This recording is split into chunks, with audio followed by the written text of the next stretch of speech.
तो hello everyone, स्वागत है आप सभी का आपके अपने YouTube channel study CBL classes में। आज की जो हमारी ये टेस्ट सीरीज होगी, इसका नाम हमने धुआंधार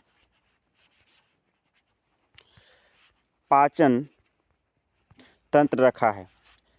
इसमें हम जो है आपको 75 प्लस MCQ सॉल्व कराने वाले हैं। हालांकि सभी के आंसर सभी क्वेश्चनों के नीचे लिखे हुए हैं, लेकिन ईमानदारी से आपको अपने आप को जज करना है, अपने आप को जो है आंकना है कि कितने क्वेश्चन हमारे सही हो रहे हैं। क्वेश्चन सुनिए, ऑप्शन सुनिए और उसके बाद जो है उसमें से जो है बिना देखे पहले उसको टिक करिए और फिर उसके बाद जो है आप अपना आंसर देख सकते हैं, कहाँ तक आप स्कोर कर रहे हैं, कहाँ तक सही स्कोर कर रहे हैं। लेकिन उससे पहले यदि आप हमारे चैनल पर नए हैं तो चैनल को जरूर सब्सक्राइब कर लीजिए, वीडियो को लाइक करिए और ज़्यादा से ज़्यादा इसे अपने दोस्तों तक शेयर करिए। जिस प्रकार से हम आपके लिए मेहनत करते हैं, आपका भी थोड़ा फर्ज बनता है कि आप जो है इस वीडियो को ज़्यादा से ज़्यादा शेयर जरूर करें। तो चलिए शुरू करते हैं क्वेश्चन नंबर 1 से। मनुष्य में पाचन क्रिया कहाँ से प्रारंभ होती है? तो पाचन क्रिया दोस्त याद रखिएगा, पाचन क्रिया हमेशा मुख से ही शुरू हो जाती है। अब पाचन की डेफिनेशन क्या है? पाचन की डेफिनेशन है कि भोजन के बड़े टुकड़े को छोटे टुकड़ों में बदलना ही क्या कहलाता है? पाचन कहलाता है। और ये क्रिया कहाँ शुरू हो जाती है? ये हमारे मुख से ही शुरू हो जाती है। मुख से ही क्या करते हैं, जब हम मुख में भोजन को रखते हैं वहाँ से ही उसे चबाना या तोड़ना शुरू कर देते हैं। ठीक है, तो प्रथम पाचन जहाँ से प्रारंभ होता है वो कहाँ से प्रारंभ होता है? मुख से। इस बात को याद रखिएगा। तो कितने लोगों ने सही किया जरूर कमेंट बॉक्स में लिखें। कितने क्वेश्चन आपके सही हो रहे हैं? आउट ऑफ 75 में से कितने क्वेश्चन सही हो रहे हैं, इस बात को कमेंट बॉक्स में लिख के जरूर बताइएगा कि आपने कितना स्कोर किया, कितना आपका सही गया, कितना आपका गलत गया, ईमानदारी पूर्वक और आंसर को देखे बगैर। ठीक है दोस्त, चलिए। मानव पाचन नली लगभग कितने फीट होती है? ऑप्शन ए है 16 फीट, ऑप्शन बी है 18 फीट, ऑप्शन सी है 22 फीट और ऑप्शन डी है 32 फीट। तो मानव पाचन नली लगभग जो है फीट में अगर देखा जाए तो 32 फीट होती है दोस्त। कितनी होती है? 32 फीट। मैं थोड़ा फास्ट चलूँगा, आप भी फास्ट चलते रहिए। एक वयस्क मनुष्य में कितने स्वादंत होते हैं? स्वादंत का मतलब होता है कि कितने जो है कृंतक दांत होते हैं। कौन से? कृंतक। इंसाइजर दांत कितने होते हैं? स्वादंत।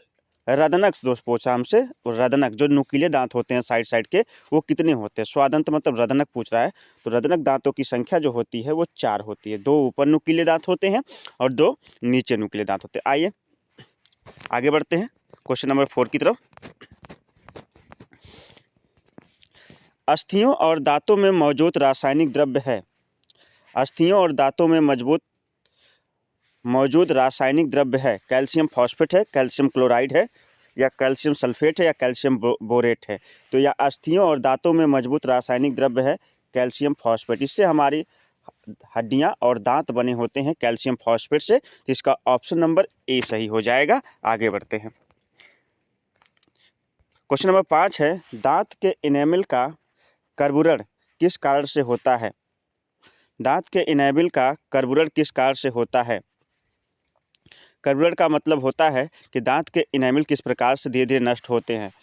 पानी में उच्च मात्रा में क्लोरीन के कारण, पानी में उच्च मात्रा में नाइट्रेट के कारण, पानी में उच्च मात्रा में फ्लोराइड के कारण और पानी में उच्च मात्रा में कैल्शियम के कारण।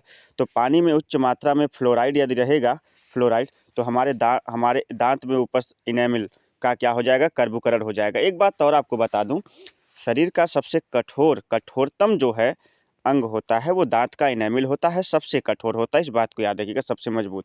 क्वेश्चन नंबर आपका 6वां जाता है कि मनुष्य के जीवन काल में कितने बार दांत विकसित होते हैं? तो ये तो बहुत कॉमन सा क्वेश्चन है कि कितने बार दांत उगते हैं जीवन काल में। तो ए है 4 बार, बी है 12 बार, सी है 20 बार और डी है 28 बार। मनुष्य के जीवन काल में कितने बार दांत विकसित होते हैं?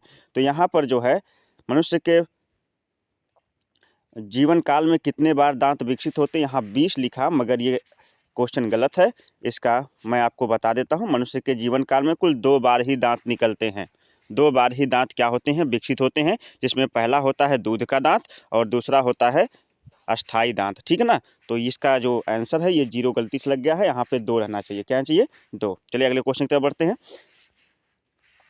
क्वेश्चन नंबर 7 है आपका, दांतों में निम्नलिखित में से क्या होता है? प्रोटीन होता है, कैल्शियम होता है, कार्बोहाइड्रेट या खनिज? दांतों में क्या पाया जाता है? तो बड़ा ही आसान सा क्वेश्चन है। ऑप्शन नंबर ए है प्रोटीन, ऑप्शन नंबर बी है कैल्शियम, ऑप्शन नंबर सी है कार्बोहाइड्रेट, ऑप्शन नंबर डी है खनिज। तो दांतों में होता है बी, कैल्शियम होता है, कैल्शियम। ठीक है दोस्त, तो क्वेश्चन नंबर 7 भी खत्म हुआ। चलिए क्वेश्चन नंबर 8 की तरफ बढ़ते हैं। क्वेश्चन नंबर 8 कहता है कि निम्नलिखित में से किस तत्व का संबंध दांतों की विकृति से है, दांत के साथ है? दांतों की विकृति का मतलब होता है दांतों के नष्ट होने से किसका संबंध है। अभी मैंने आपको बताया कर्बोकार्ड वाले में फ्लोरीन और जल का मिश्रण जो था, तो यहाँ पे सबसे याद रखिएगा फ्लोरीन का जो है संबंध दांतों की विकृति से है, दांतों के जो है रोग से है। ठीक है, आगे बढ़ते हैं। इसमें 4 ऑप्शन है, ए है क्लोरीन, बी है फ्लोरीन, सी है ब्रोमीन और डी है आयोडीन। ठीक है, तो चलिए क्वेश्चन नंबर 9 देखते हैं। दांत के क्षय को रोकने के लिए अधिकांश टूथपेस्ट में क्या होता है? दांत के क्षय को रोकने के लिए अधिकांश टूथपेस्ट में क्या होता है? ब्रोमाइड, फ्लोराइड, आयोडाइड और क्लोराइड। तो दांत के क्षय, दांत को नष्ट होने से रोकने के लिए अधिकांश जो है टूथपेस्ट में फ्लोराइड होता है। क्या होता है? फ्लोराइड। इस बात को याद रखिएगा, ऑप्शन नंबर बी इसका सही है। चलिए आगे क्वेश्चन 10वां। एक वयस्क मानव में सामान्यतया होते हैं 6 चमड़क, 8 चमड़क या 10 चमड़क या 12 चमड़क। चमड़क दांत वे होते हैं जिनकी संख्या ऊपरी तथा निचले जबड़े में एक साइड 3-3 होती है, दूसरे साइड 3-3 होती है, मतलब टोटल 12 होती है। तो इस तरह से ऑप्शन नंबर डी हमारा सही हो जाएगा। एक वयस्क मानव में सामान्यतया होते हैं 12 चमड़क दांत। कितने होते हैं? 12 चमड़क दांत। ठीक है, इसको कहते हैं हम प्रीमोलर्स। ठीक है दोस्त, आगे बढ़े। क्वेश्चन नंबर 11 पर आ जाते हैं। 11वां क्वेश्चन कहता है कि मनुष्य की जीभ के किस क्षेत्र तक कड़वाहट की संवेदना सीमित रहती है? अगला भाग, किनारों पर, मध्य में या फिर पिछला भाग? तो जो कड़वाहट होती है, कड़वाहट होती है हमारे जीभ में, वो पीछे की तरफ होता है। तो पिछला भाग जो है इसका ऑप्शन नंबर डी आपका सही is the right answer. Option number D is the right answer. ठीक है, आगे चलते हैं। खट्टे स्वाद के लिए कोशिकाएं जिह्वा के किस भाग से होती हैं? खट्टे स्वाद के लिए कोशिकाएं जिह्वा के किस भाग में होती हैं? यानी जीभ का कौन सा भाग है जो खट्टे स्वाद को महसूस करता है? अगला, पिछला, पार्श्व, मध्य? तो इस बात को याद रखिएगा, पार्श्व वाला जो भाग होता है, साइड वाला जो भाग होता है, ये जो है खट्टे स्वाद को महसूस करता है। ठीक है, तो option number C is the right answer of this question. ठीक है, आगे चलते क्वेश्चन नंबर 13 की तरफ। लार किसके पाचन में मदद करती है? लार किसके पाचन में मदद करती है? तो वसा के, स्टार्च के, प्रोटीन के, विटामिन के। तो लार जो है हमारे स्टार्च के पाचन में क्या करती है? मदद करती है। Option number B is the right answer. ठीक है दोस्त, चलते हैं अगला क्वेश्चन। क्वेश्चन नंबर 14 है, लार में कौन सा एंजाइम पाया जाता है? रेनिन, टाइलिन या टेनिन या रेजिन? तो टाइलिन एंजाइम बहुत फेमस एंजाइम है जो लार में पाया जाता है। Option number B is the right answer, आपने सुना होगा। ठीक है दोस्त, आगे बढ़े। क्वेश्चन नंबर 15 की तरफ चलते हैं। बहुत ही फास्ट में बढ़ रहा हूँ, मुझे जो है इस टेस्ट सीरीज़ को वीडियो काफ़ी लंबी हो जाती है, इसलिए लंबी वीडियो बोरिंग होती है, इसलिए मैं इसको बहुत जल्दी कराने का प्रयास कर रहा हूँ। निम्नलिखित में से कौन सा लार सैलिवा का लाभ नहीं है? यह निगलने में मदद करती है, तो लाभ है ही है। शरीर के आरबीसी में वृद्धि करती है, ये हमारा कुछ डाउट में है। मुख तथा दांतों को साफ करती है, ये भी सही है। और यह होठों तथा जिह्वा का अनुकूल बनाए, बोलने में सहायता करती है, भी सही है। इसका मतलब ये जो हमारा ऑप्शन नंबर बी है, ये हमारे लार का कार्य नहीं है, ये आरबीसी में वृद्धि नहीं करती है। ठीक है, तो option number B is the right answer of this question. आगे बढ़े, अगला क्वेश्चन है, डायस्टेज एंजाइम का स्रोत है। डायस्टेज एंजाइम का स्रोत लार, अमाशय, यकृत और जो है अग्न्याशय। लार ग्रंथि, ए है लार ग्रंथि, बी है अमाशय, सी है यकृत और डी है अग्न्याशय। तो इसमें जो है डायस्टेज एंजाइम हम पढ़ रहे हैं, इसलिए लार ग्रंथि जो है इसमें क्या है? महत्व। लार ग्रंथि हमारा ऑप्शन सही है, तो option A is the right answer. लार ग्रंथि जो है डायस्टेज एंजाइम का स्रोत है। आगे बढ़े क्वेश्चन नंबर 17 की तरफ। अमाशय में खाली स्थान यहाँ पे है, इसी में आपको भरना है। एंजाइम प्रोटीन को पचाने में मदद करता है। ट्रिप्सिन अमाशय में कौन सा एंजाइम को पचाने में मदद करता है? ट्रिप्सिन है, पेप्सिन है, लार है, एमाइलेज है और जो है अग्न्याशयी नली है। यानी अमाशय में आए हुए भोजन को कौन पचाने में मदद करता है? तो ये है पेप्सिन। क्या है? पेप्सिन जो है अमाशय में आए हुए एंजाइम को पचाने में मदद करता है, तो इस खाली जगह पे रहेगा pepsin. Option number B is the right answer. आगे बढ़े नेक्स्ट क्वेश्चन की तरफ। क्वेश्चन नंबर 18 देखते हैं। अमाशय ग्रंथियों को पेप्सिन स्रावी कोशिकाएं, अमाशय ग्रंथियों की पेप्सिन स्रावी कोशिकाएं हैं, अमाशय में पेप्सिन निकलता है। अम्ल की कोशिकाएं हैं, भित्ति कोशिकाएं हैं, मुख्य कोशिकाएं या कलश, यहाँ पे कलश कोशिकाएं हैं। तो ये जो है पाचन करती हैं किसका, ये पाचन करती हैं पेप्सिन का, इसलिए मुख्य कोशिकाओं के अंतर्गत आएंगे। तो इसका option number C is the right answer. अमाशय ग्रंथियों की पेप्सिन स्रावी कोशिकाएं हैं, तो सी है मुख्य कोशिकाएं हैं, पेप्सिन स्रावी कोशिकाएं। क्वेश्चन नंबर 19 की तरफ चलते हैं। निम्न में से किस पाचन अंग में अम्ल होता है? अमाशय में, छोटी आंत में, अपेंडिक्स में, कोलन में। तो अम्ल कहाँ पाया जाता है पाचन अंग में? हाइड्रोक्लोरिक एसिड कहाँ पाया जाता है? अमाशय में। जो जठररस कहा जाता है HCl जो है हमारे अमाशय में स्रावित होता है HCl। ठीक है दोस्त, इस बात को याद रखिएगा। आगे बढ़ते हैं, चलिए नेक्स्ट क्वेश्चन की तरफ बढ़ते हैं। क्वेश्चन नंबर 20 हमारा आ गया। निम्नलिखित में से कौन सा अम्ल अमाशय में निम्नलिखित में से कौन सा अम्ल अमाशय रस में रहता है? तो मैंने समझाया कि HCl होता है, तो option number A the right answer, बिना सोच समझ लगा दीजिएगा। वैसे तो 4 ऑप्शन है, हाइड्रोक्लोरिक एसिड है, उसके बाद नाइट्रिक एसिड है, सल्फ्यूरिक एसिड, स्कॉर्बिक एसिड है। तो यहाँ पे हाइड्रोक्लोरिक एसिड जो है इसका क्या हो जाएगा, ये हमारे पेट में अमाशय में पाया जाता है, इसको हम जठर रस भी बोलते हैं। ठीक है, इस बात को याद रखिएगा दोस्त। आगे बढ़ते हैं नेक्स्ट क्वेश्चन की तरफ। क्वेश्चन है 21। मवेशियों को घास निगलने के उपरांत उसे, खाली स्थान यहाँ पर है, इसी को भरना में संग्रहित होता है। जब वो मवेशियों जब भोजन करते हैं, रूमिनेट जानवर होते हैं, उनमें रूमेन पाया जाता है। उनके पास 2 अमाशय होते हैं। कितने अमाशय होते हैं? 2। एक में पहले वो अपना भोजन भर लेते हैं, फिर उसे बाहर निकाल कर जुगाली जो करते हैं, पागुर करते हैं, उसके बाद भोजन को कूच कर फिर जो परमानेंटली दूसरे वाले में भेज देते हैं। तो सबसे पहले ये प्रथम अमाशय होता है और ये क्या होता है? द्वितीय अमाशय कहा जाता है। तो चलिए देखते हैं क्या क्वेश्चन कह रहा है कि मवेशियों में घास निगलने के उपरांत उसे में संग्रहित होता है। प्रथम अमाशय में, भोजन नलिका में, छोटी आंत में, लार में। तो अभी आपने समझा कि सबसे पहले प्रथम अमाशय में जाता है, तो option number A is the right answer.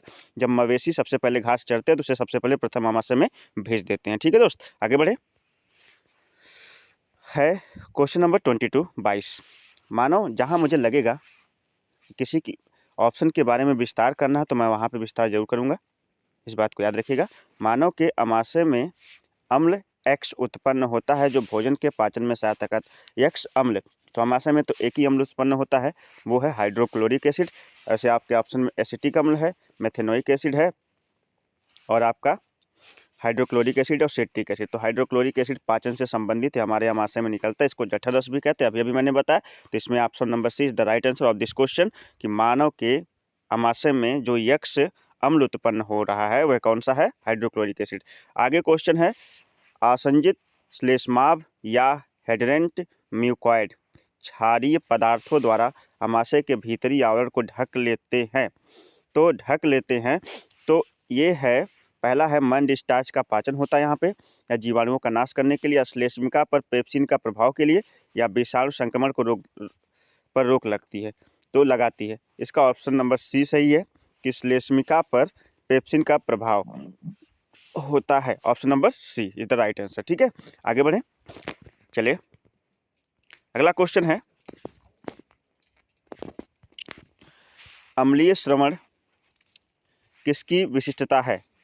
अम्लीय श्रवण मतलब अम्ल कहाँ किसकी विशिष्टता है? तो मुख गुहा की है, जठर की है, क्षुद्रांत की है, या बृहदांत की है? तभी मैंने बताया जठर रस हाइड्रोक्लोरिक एसिड को कहते हैं, जठर से निकलता है, इसलिए ये किसकी विशेषता है? जठर की विशेषता है। Option number B is the right answer 24 question का। क्वेश्चन नंबर 25 पे आ जाते हैं। 25वां क्वेश्चन हमारा है, कैसे हमें 70+ क्वेश्चन की तरफ जाना है, तो समय भी काफ़ी लगेगा, इसलिए हम फास्ट चल रहे हैं दोस्त। आप जो है अपने आप को जज करते रहिए, वीडियो को रोक कर अपने आप को जज करिए, सोचिए, उसके बाद आंसर आप कमेंट बॉक्स में जरूर लिखकर बताइएगा कि आपने 75 में से कितने क्वेश्चन जो है सही किए हैं। और दूसरी चीज़ आपसे बता दूं कि जिस क्वेश्चन का आंसर अभी आपको आ रहा तुरंत आप कमेंट बॉक्स में लिखकर बता सकते हैं, मानो। और अगर कोई सुझाव या फिर कोई क्वेश्चन आपको लग रहा है डाउटफुल है तो उसको भी आप जो कमेंट बॉक्स में लिखिएगा। पहली बात तो ये है कि इतनी मेहनत करके हम लोग वीडियो बनाते हैं, तो उसका हमें रिस्पॉन्स जरूर दीजिए। उसके लिए आप चैनल को सब्सक्राइब कर दीजिए, वीडियो को लाइक किया करिए और ज़्यादा से ज़्यादा अपने दोस्तों तक शेयर किया करिए। बस इतना ही आपसे जो हम चाहते हैं। आगे बढ़ते हैं। पाचन क्रिया में प्रोटीन निम्नलिखित में से किस भाग में बदल जाती है? पाचन क्रिया में जो प्रोटीन होती है किस भाग में बदल जाती है? वसा अम्ल में, ग्लूकोज में, एमिनो अम्ल में, या एवक शर्करा माल्टोस में? तो इसमें प्रोटीन जो है एमिनो एसिड में बदल जाती है। किस में बदल जाती है? एमिनो अम्ल में। Option C is the right answer of 25 question का। उसके बाद एमिनो एसिड की आवश्यकता किसके संश्लेषण के लिए होती है, किसको बनाने के लिए होती है, अभी क्वेश्चन आपने पढ़ा। तो प्रोटीन को बनाने के लिए होती है, सही सी बात है। लिपिड को है ऑप्शन नंबर ए, बी है प्रोटीन को, सी है कार्बोहाइड्रेट को, डी है एल्केलॉइड को। तो अभी आपने पढ़ा प्रोटीन को बनाने के लिए जो है किसकी आवश्यकता होती है, हमें एमिनो एसिड की आवश्यकता होती है। चलिए चलते हैं क्वेश्चन नंबर 27 की तरफ। क्वेश्चन नंबर 27 हमारा कहता है कि निम्नलिखित में से कौन सा एमिनो अम्ल मानव पोषण के लिए अर्ध अनिवार्य है, आधा अनिवार्य है। कौन सा एमिनो अम्ल मानव पोषण के लिए, वेलिन है, हिस्टिडीन है, मिथायोइन है या फिर ल्यूसीन है। तो ये जो है हिस्टिडीन है, जो क्या करता है, मानव पोषण के अर्ध अनिवार्य, मानव पोषण के लिए अर्ध अनिवार्य है। ठीक है, आगे बढ़ते हैं। अगला क्वेश्चन है, मानव जठर में प्रोटीन पाचन के लिए उत्तरदायी अनुकूलतम परिवेश है। मानव जठर में प्रोटीन पाचन के लिए उत्तरदायी अनुकूलतम परिवेश है। क्षारीय होती है, अम्लीय होती है, या उदासीन होती है, या बेसिक होती है। जो जठर रस होता है या सीएल होता है, जाहिर सी बात है वो तो कैसा होता है, अम्लीय होता है। कैसा होता है दोस्त, अम्लीय होता है, इस बात को याद रखिएगा। आगे बढ़ते हैं क्वेश्चन नंबर 29 की तरफ। कौन सा प्रक्रिया एंजाइम प्रोटीन को पेप्टोन में बदलता है। मैंने ये हिंदी माध्यम में क्वेश्चन उठाए, मुझे पता है कि अधिकांश बच्चे जो है हिंदी माध्यम में, अगर कोई इंग्लिश सीबीएसई बोर्ड या इंग्लिश माध्यम से होगा तो वह भी कमेंट बॉक्स में लिखिएगा। नेक्स्ट जो सीरीज आएगी उसमें मैं आपको हिंदी और इंग्लिश दोनों में दे दूंगा, ठीक है ना। तो यहाँ पे प्रोटीन प्रक्रिया एंजाइम प्रोटीन को पेप्टोन में बदलता है, कौन सा है वो, पेप्सिन है, ट्रिप्सिन है, या फिर क्या है, इरेप्सिन है, या एंटोरोकाइनेज है। तो ये पेप्सिन जो है क्या करता है, प्रोटीन को पेप्टोन में बदलता है। पेप्सिन हार्मोन्स, कौन सा हार्मोन्स, पेप्सिन हार्मोन्स जो है प्रोटीन को पेप्टोन में बदल देता है। चलिए नेक्स्ट क्वेश्चन की तरफ चलते हैं। अगला क्वेश्चन हमारा क्या कहता है, क्वेश्चन नंबर 30 पे आ गए हैं। मानव तंत्र में निम्नलिखित में से कौन सा एक पाचक एंजाइम नहीं होता। ए है पेप्सिन, बी है ट्रिप्सिन, सी है गैस्ट्रिन और डी है टाइलिन। तो टाइलिन, गैस्ट्रिन, मानव तंत्र में कौन सा एक पाचक एंजाइम नहीं है। टाइलिन भी है जो लार में पाया जाता है, टाइलिन एंजाइम, ट्रिप्सिन भी है, पेप्सिन भी है, गैस्ट्रिन नहीं है। गैस्ट्रिन तो आमाशय में है लेकिन पाचन का कार्य नहीं करता। ठीक है, आगे चलते हैं। दूध से दही में स्कंदित करने वाला एंजाइम है। हमारे आमाशय में कौन सा ऐसा एंजाइम है जो दूध को दही में बदल देता है। तो जाहिर सी बात है वो पेप्सिन नहीं है, रेजिन नहीं है, सिट्रेट नहीं है।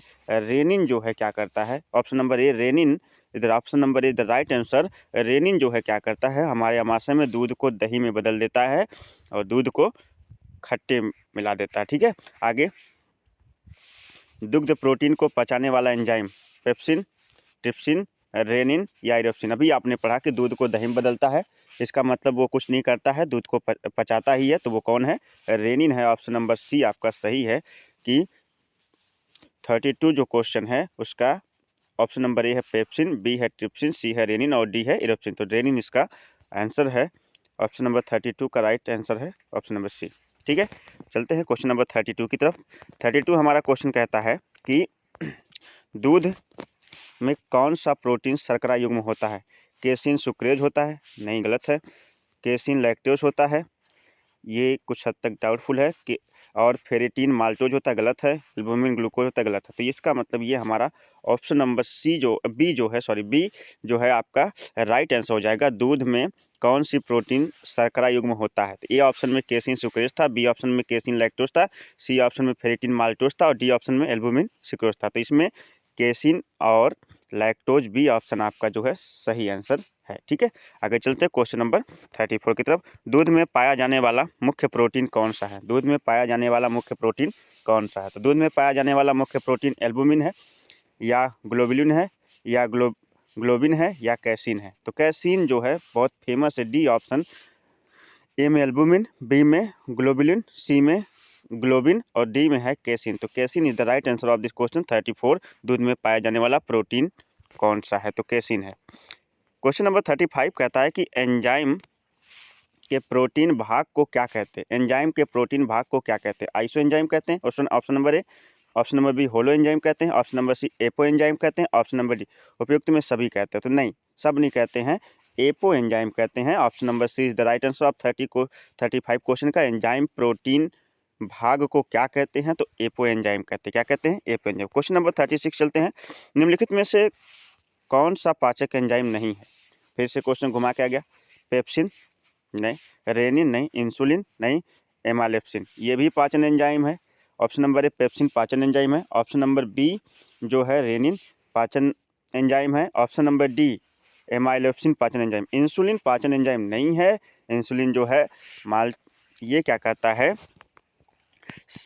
ये हमारे पैंक्रियाज अमाशय की बीटा कोशिकाओं से स्रावित होता है। यह ग्लूकोज को ग्लाइकोजन में बदलकर जो है शर्करा को कंट्रोल करता है, शुगर को कंट्रोल करता है। अगर ये इंसुलिन हार्मोन्स नहीं स्रावित हो तो हमें जो है कौन सा रोग हो जाएगा, मधुमेह या डायबिटीज रोग हो जाता है। ठीक है दोस्त, आगे बढ़ें। क्वेश्चन नंबर चलते हैं 37 की तरफ।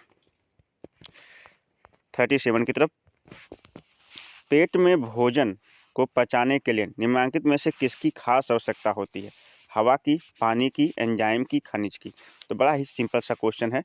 ऑप्शन ए है हवा, ऑप्शन बी है पानी, option C enzyme, option D है खनिज। तो option number C, option C is the right answer. एंजाइमों की आवश्यकता होती है पेट में भोजन को पचाने हेतु। ठीक है, question number C simple question था। 38 हमारा सिंपल क्वेश्चन, 37 हमारा सिंपल क्वेश्चन था। अब आते हैं 38 पर। क्वेश्चन नंबर 38 है, ग्लूकोज को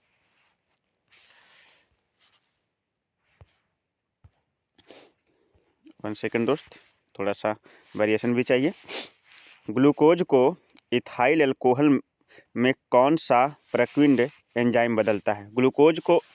ग्लूकोज को जो है इथाइल अल्कोहल में कौन सा प्रक्रिया बदलता है? कौन सा एंजाइम होता है जो ग्लूकोज को जो है एथाइल अल्कोहल में बदल देता है, यानी शराब उत्पादन में वो काम करता है। ठीक है ना, जो ग्लूकोज को किस में बदलता है? एथिल अल्कोहल में, शराब में बदल देता है। इन्वर्टेज है, माल्टेज है, जाइमेज है, डाइस्टेज है। तो यहाँ पे जो जाइमेज एंजाइम है ना, ए में इन्वर्टेज एंजाइम है, बी में माल्टेज एंजाइम है, सी में जाइमेज एंजाइम और डी में डाइस्टेज एंजाइम है। एक बात आपको बता दें, जो इन्वर्टेज एंजाइम होता है, यह पहले कोज को जो है, ये पहले क्या करता है, शर्करा को जो हमारा सुक्रोज होता है उसे ग्लूकोज और फ्रैक्टोज में तोड़ता है। उसके बाद फिर यहाँ से ग्लूकोज को तोड़ देता है किसमें? एथिल अल्कोहल में वो काम करता है जाइमेज एंजाइम। तो option number C is the right answer of this question, question number 38। Question number 39 पर चलते हैं। किस एंजाइम की उपस्थिति के कारण HIV अपना आकार अक्सर बदल लेता है? तो बड़ा ही सिंपल सा क्वेश्चन है। जहाँ रिवर्स लगा हो वहीं इसका आंसर हो जाएगा। Option number A reverse transcriptase, option number D enterokinase, option number C है न्यूक्लियोडिटेस, ऑप्शन नंबर डी है न्यूक्लियोडिटेस। तो न्यूक्लियोडिटेस और न्यूक्लियोडिटेस, ये ऑडिडेस है, ये ऑडिटेस है।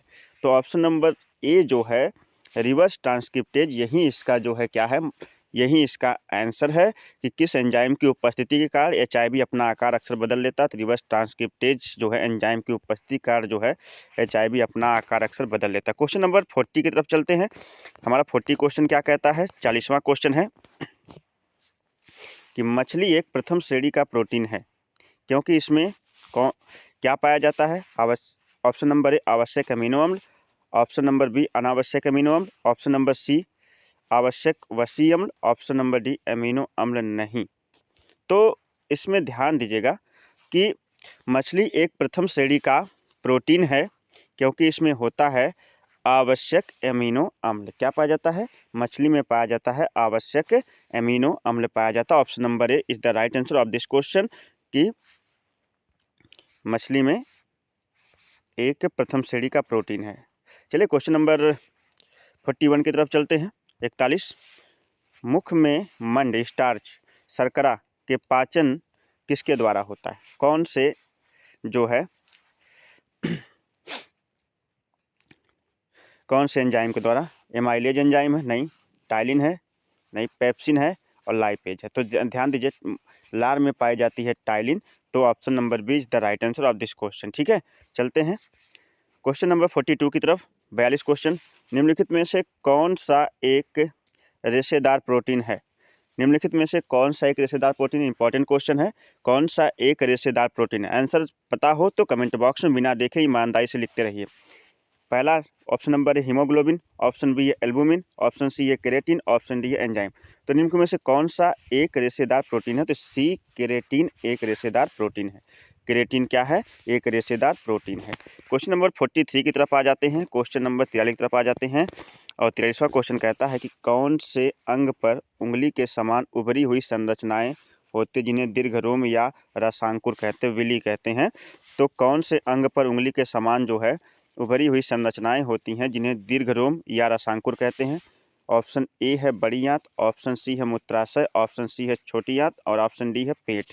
तो इसमें जो है उंगली के समान उभरी हुई संरचनाएं जो होती हैं वो छोटी आंत में होती हैं दोस्त, याद रखिएगा। Option number C is the right answer of this question 43 का।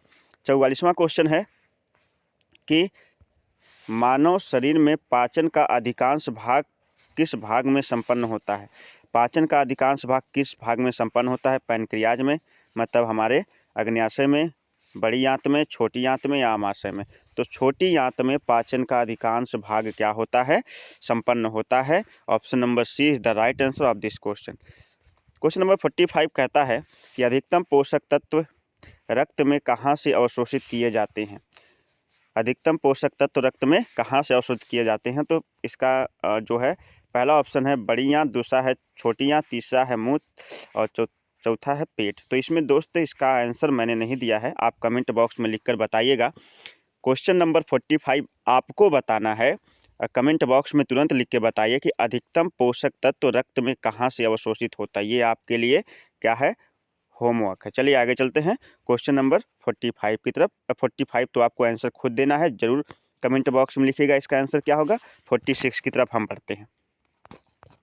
आप 46 है कि सिग्मोइड कोलन किसका भाग है? कोलन शब्द जब भी है, क्या शब्द? कोलन। कोलन मतलब होता है एक ऐसी प्रकार की नली, लेकिन कोलन शब्द जब भी आए तो समझ जाइए वो एक आंत का ही भाग है। अब इसमें से कौन सी आंत है? छोटी आंत है, बड़ी आंत है और ग्रसनी और मलाशय, इसको ख़त्म ही कर दीजिए, ठीक है। तो यहाँ से ऑप्शन नंबर जो आपका बी है, ऑप्शन नंबर बी बड़ी आंत का जो है क्या सिग्मोइड कोलन हिस्सा है, ठीक है, भाग है। आगे बढ़ते हैं क्वेश्चन नंबर 47 की तरफ। मानव शरीर में सबसे बड़ी ग्रंथि कौन सी है?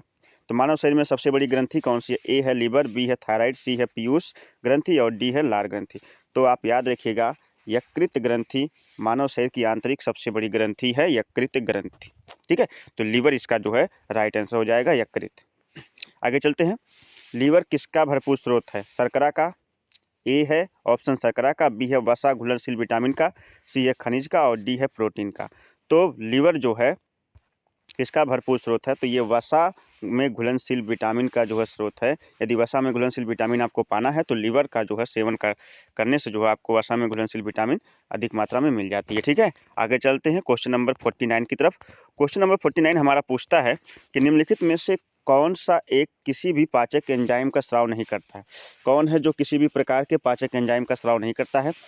ऑप्शन ए है यकृत या लीवर, ऑप्शन बी है लार ग्रंथि, ऑप्शन सी अग्न्याशय और ऑप्शन डी है तिल्ली, जिसे हम प्लीहा भी कहते हैं। तो इसमें हमारा ऑप्शन नंबर ए है लीवर या यकृत किसी भी प्रकार के पाचक एंजाइम का स्राव नहीं करता, इस बात को याद रखिएगा। क्वेश्चन नंबर 49 आते हैं क्वेश्चन नंबर 50 पर। अर्धशतक तक पहुंच चुके हैं, लेकिन अर्धशतक तो यहाँ पे 70 प्लस ही जाना है, 100 नहीं जाना, ठीक है। तो चलिए निम्नलिखित में से किसका संश्लेषण यकृत द्वारा किया जा सकता है? किसका संश्लेषण यकृत द्वारा किया जा सकता है? Vitamin A, option A vitamin A, option B vitamin E, option C vitamin D, option D vitamin K. तो इसमें ऑप्शन आपका ऑप्शन ए जो है द राइट आंसर, यकृत जो है विटामिन ए का संश्लेषण किया जाता है, यकृत जो है विटामिन ए को बनाता है। ये बहुत ही महत्वपूर्ण क्वेश्चन है। चलिए आगे बढ़ते हैं क्वेश्चन नंबर 51 की तरफ। पचे हुए भोजन में मौजूद विषैले पदार्थ का कौन सा अंग चूषण करता है? पचे हुए भोजन में मौजूद विषैले पदार्थ का कौन सा अंग चूषण करता है?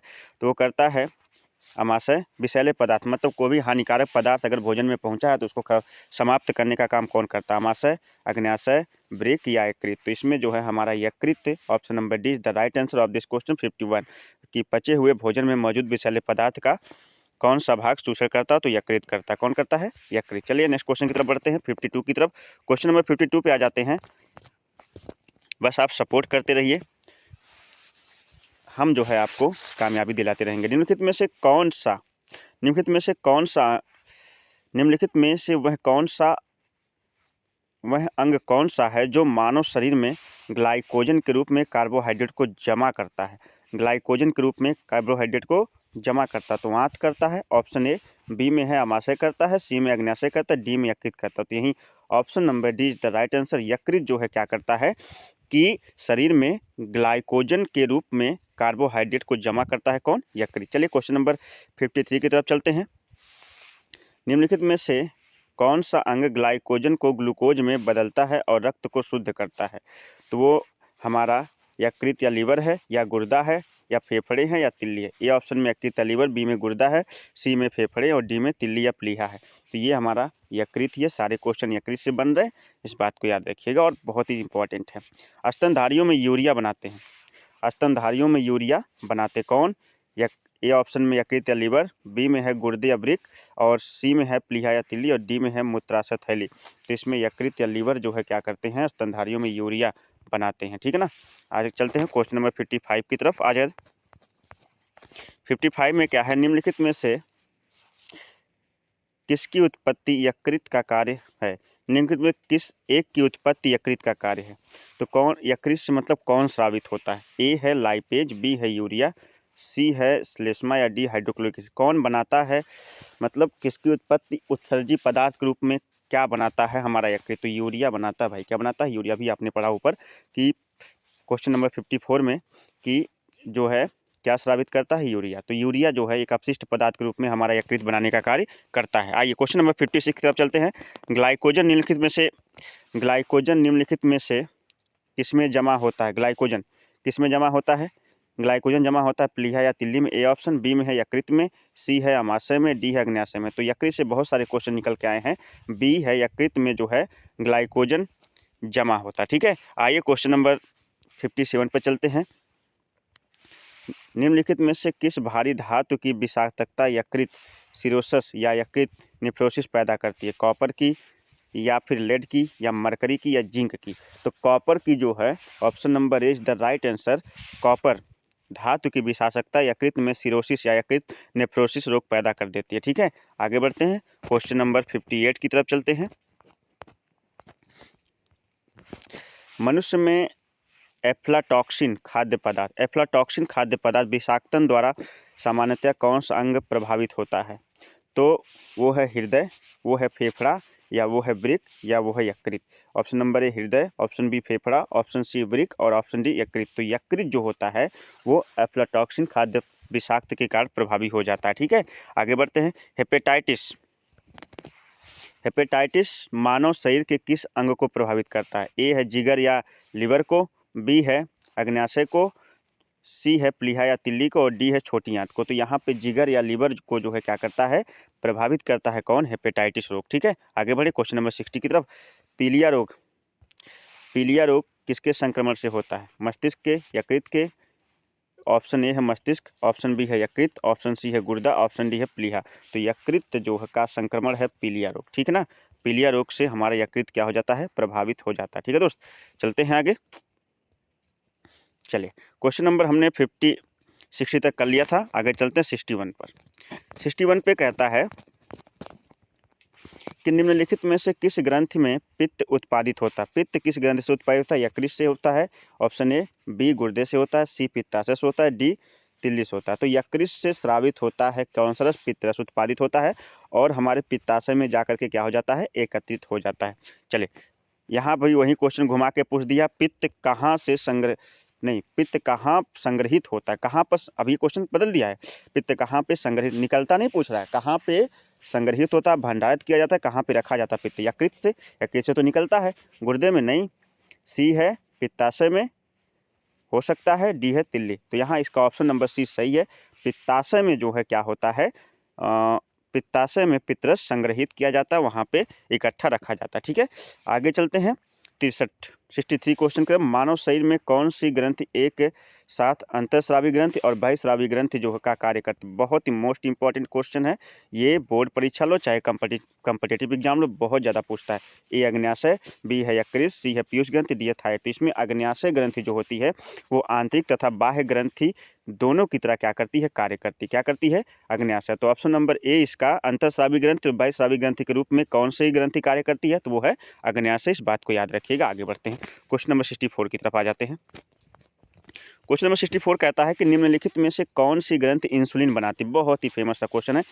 ऑप्शन नंबर ए तिल्ली है, ऑप्शन बी है यकृत है, ऑप्शन सी अग्न्याशय और ऑप्शन डी पीयूष ज्ञान, जो शुरू से मेरा सेशन देख रहे होंगे उनको मैंने एक बार हिंट भी मारा था कि जब इंसुलिन का क्वेश्चन आया था तो कहाँ से आया था, ठीक है। तो ये जो हमारा अग्न्याशय है, अग्न्याशय की कौन सी कोशिका दोस्त, अग्न्याशय की बीटा कोशिका क्या करती हैं, क्या बनाने का कार्य करती हैं, इंसुलिन हार्मोन्स का स्राव करती हैं। तो यहाँ पे option number C is the right answer of this question 64। Insulin hormones कौन बनाता है, तो अग्न्याशय की बीटा कोशिकाएं अग्न्याशय बनाता है, ठीक है। मानव शरीर के किस अंग से इंसुलिन का स्राव होता है, तो अग्न्याशय से होता है, ऑप्शन नंबर ए। बी गुर्दे से होता है, सी गाल ब्लैडर से होता है, डी जो है यकृत से होता है। तो यहाँ पे अभी अग्न्याशय की बात चली तो अग्न्याशय से ही क्या होता है, किससे होता है, अग्न्याशय से जो है इंसुलिन हार्मोन्स का स्राव होता है। इस बात को याद रखिएगा, option number A is the right answer. उसके बाद है पैनक्रियाज, अग्न्याशय का इंग्लिश नाम है पैनक्रियाज, ठीक है। कि कोशिकाएं जो इंसुलिन का स्राव करती हैं क्या कहलाती हैं, उन कोशिकाओं को क्या कहते हैं, थाइमस कहते हैं, एस्ट्रोजन कहते हैं। ये तो थाइमस भी हटा दीजिए, एस्ट्रोजन ये इसके पार्ट है नहीं। अब कार्पस एपिडाइमिस कहते हैं या आइटलेस ऑफ लैंगरहैंस कहते हैं। तो लैंगरहैंस की द्वीपिकाएं जो होती हैं बीटा कोशिकाएं कहलाती हैं, यही क्या करती हैं, इंसुलिन का स्राव करती हैं। इसको याद रखिएगा, option number D is the right answer of this question 66। Pancreas की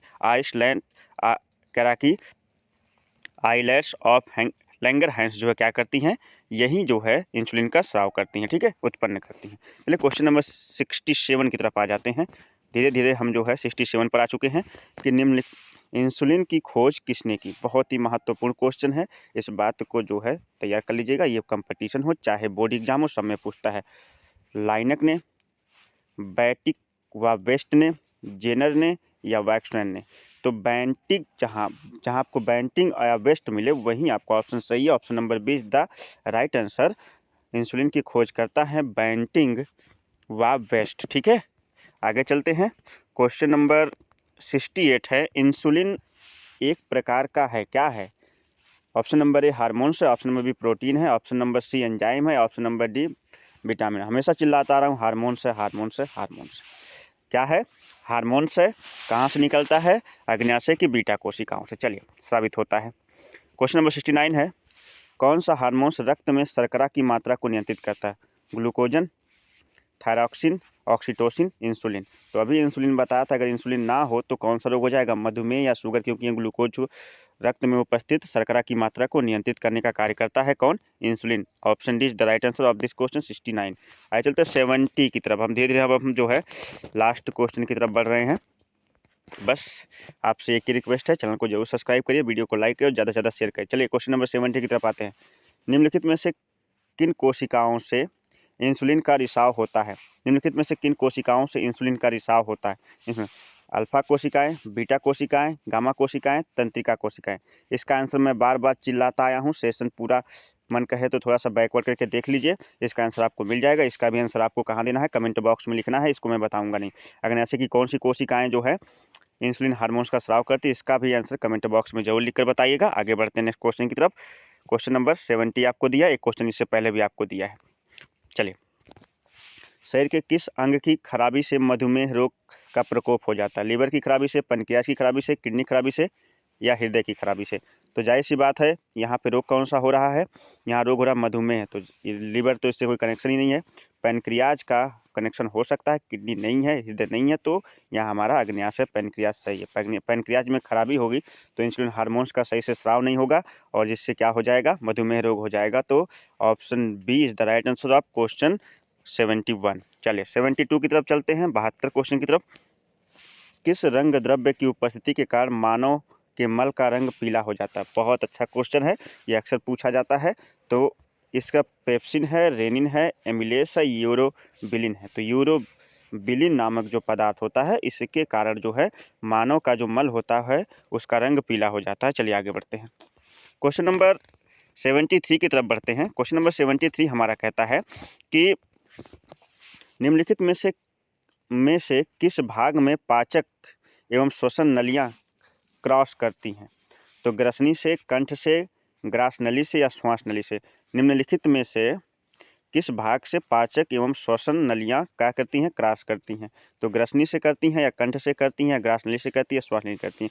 तो इस बात को याद रखिएगा, पाचक नलियां हमेशा ग्रसनी से क्या करती हैं, क्रॉस करती हैं, ठीक है ना, यहीं से अलग होती हैं। चलिए आगे बढ़ते हैं। आहार नाल, एलिमेंट्री कैनाल, शुरू का क्वेश्चन है। आहार नाल में अब पूरे जो है अब तक हमने एक एक अंग को पर जाना, अब पूरे एलिमेंट्री कैनाल से क्वेश्चन पूछे हैं।